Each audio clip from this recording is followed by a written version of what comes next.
कहवा से गजलाई कहवा से भंगिया बोला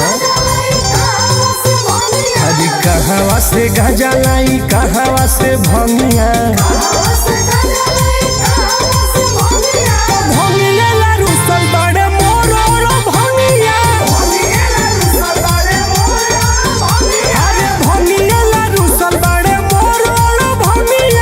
काहे रुसता नहीं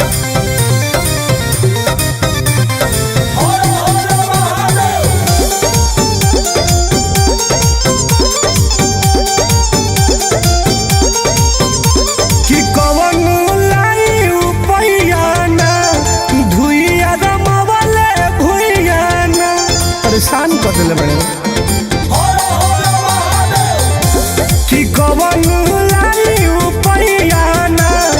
धुइया रमावले भुइयाना अरे अनसन पर बैठल बाड़े बस हो संगिया भंगिया रुसल बाड़े मोर भंगिया अरे भंगिया रुसल बाड़े मोर भंगिया काहे परेशान कर दने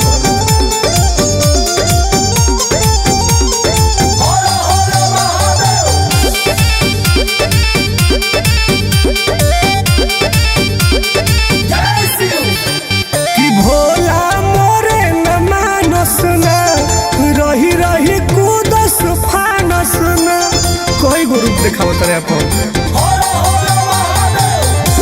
कि भोला मोरे न मानस ना रही रही कुदस फानस ना अरे दीपक टुन टुन अभय ताक से लंगिया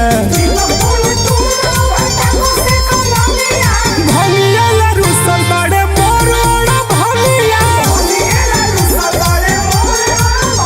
अरे भंगिया रुसल बाड़े हे नाथ मान न जाए।